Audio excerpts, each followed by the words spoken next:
Hey loves, this might sound like a hot take, but the more obsessed with your specific person that you are, the more obsessed they're going to be with you. And the only reason that I say it's a hot take is because most people think they can't be obsessed with their specific person during a manifestation, or they can't be thinking about their specific person 24/7. They have the thought process that they have to completely detach from their manifestation in order for it to occur. But the sense of detaching actually is never involved in manifestation at all. You do have to assume as if you already have it, which can create a sense of detachment, but you're never actually letting go or completely ignoring your manifestation as a whole. Think of already being with your specific person. Do you think that you would think about them a lot? I would bet the answer is yes. Would you think that you would wonder what they're up to a lot? And again, the answer is probably yes. So when we think about it in the ways of what we would do if we were already with our specific person, then we know that the state of obsession is actually not the problem at all. The only problem comes when we allow this state of obsession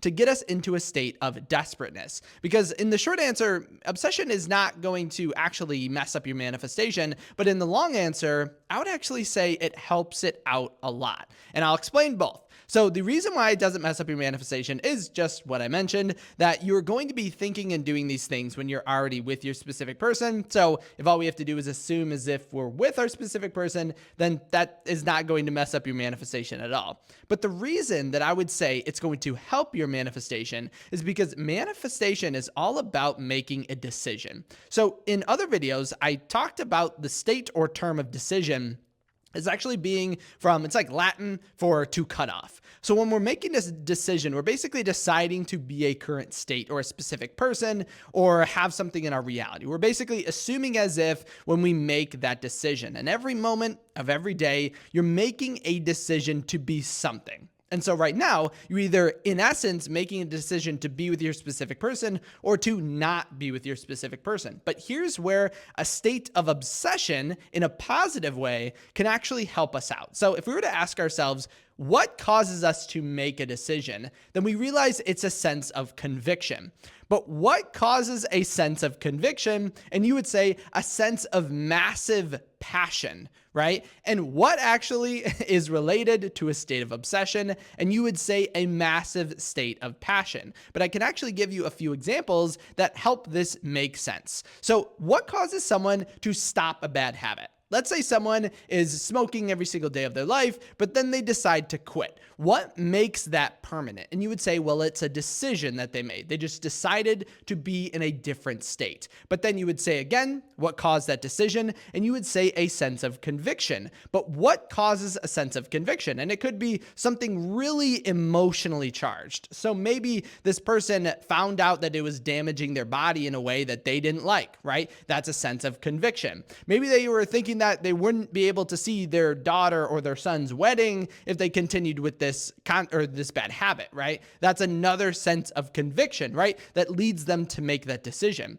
So more in essence, if we understand why we don't want to do something or why we do want to do something or both combined, it actually can help us make the decision to be in a specific state at any point in time. So yes, you can use this massive passion and desire and want to be with your specific person to actually amplify your manifestation. And so don't let anyone have you thinking that you need to get rid of it, because it's not a state of obsession that's clouding our judgment. It's a state of desperateness, because then the reason obsession actually becomes negative is because of a state of limerence. So limerence is the feeling that you love someone or something, but it's not being reciprocated. That's when obsession gets negative, because then we start to imagine negative outcomes with our specific person. We start to understand not in essence of what are they up to in the positive. We start to think, what if they don't like me? What if they don't want to be with me? And those are actually the negative thoughts that lead us to the sense of limerence, or the sense that our specific person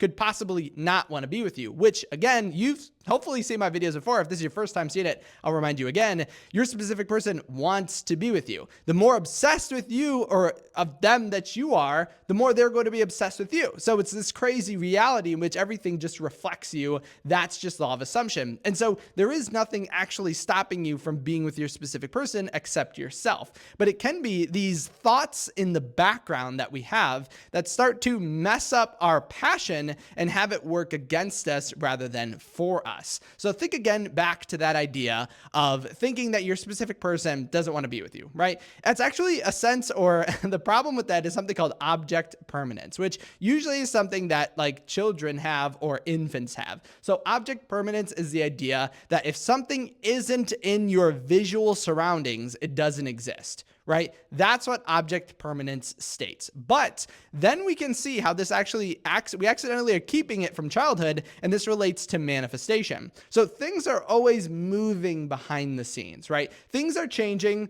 things occur, and this is all outside of our spatial awareness or our sense of being, or what we would say is our 3D reality. So it can be anything. It's in a quantum state, right? Things outside of your awareness can be absolutely anything, or basically are up to your assumptions. So when you think about everything happening with your specific person, the only reason that a state of obsession works against you is because you think that things are not happening behind the scenes, or the things happening behind the scenes are negative. But what if I were to tell you that the things happening behind the scenes are completely up to your assumption? You are picking and you are choosing what it is. So the thought of my specific person doesn't want to be with me is the reason that you're using this passion against yourself, because passion and obsession is a very intense emotion, which your specific person, believe it or not, has towards you right here and right now. So if we think of this really intense, high energy emotion, again, if it works against us, it's really bad, right? We get into that state of limerence. But if it works for us, it can actually help us out a lot. So if you think of these background activities as being positive,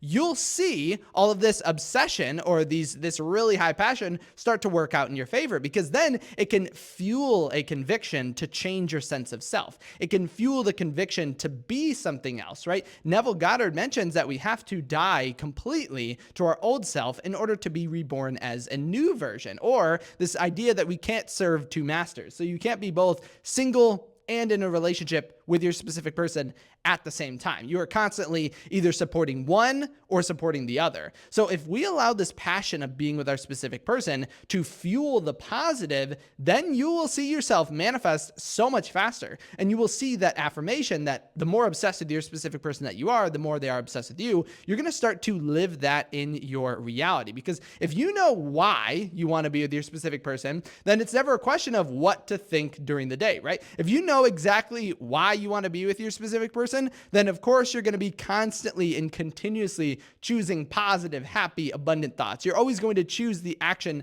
and the state that supports your outcome rather than works against it. But if we allow this object permanence idea that, oh, it's only working in the positive, I can see it. If we allow that identity or mindset to impact our way of thinking, then it gets a little awkward or weird, because then we think things are not working out in our favor, and then the opposite begins to occur. But think to yourself, and so here's something I always like to think about or discuss when people ask me this question in a coaching session. I always like to make the joke.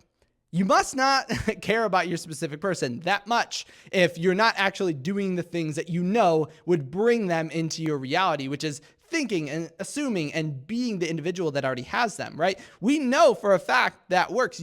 I know for a fact you've experienced it before. Even if it is something small, you've experienced manifestation and law of assumption, because it happens every second of every day, and it's been happening your entire life. You are never not manifesting. If you are seeing something outside of you, then you are absolutely manifesting. So you know exactly what to do, and so we'd have to say, well, why don't we do it then? But that all has to do with why, right? If we knew why we want what we want, and why acting or affirming or being in the sense of already being with our specific person, if we knew why that is going to bring us our specific person, or why we need to do it, or why we even want our specific person in the first place, we're going to find our sense of conviction skyrocket, and we'll make the decision right here and right now. And that's exactly how instantaneous manifestations are done. Because once you make the decision, there's actually nothing else to do. Once you decide to be with your specific person, that's that. Once you have the state, your reality must conform to it. That's called quantum leaping, which you can do in this video. We just have to understand why. So allow your state of obsession and these thoughts of your end state to overwhelm you, right?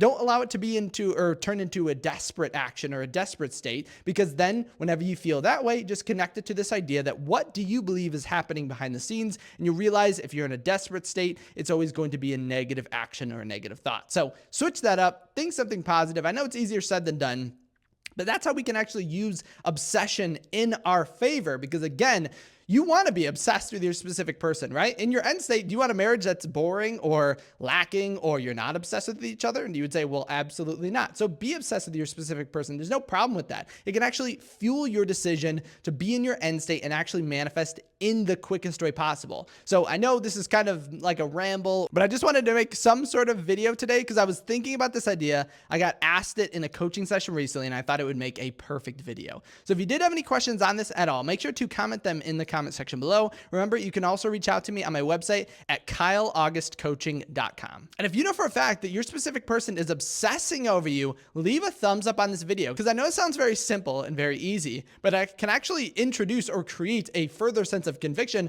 of being with your specific person. So if you like this video, definitely think about giving a thumbs up and subscribing. As always, thank you so much for stopping by today, and I can't wait to see you in my next video tomorrow.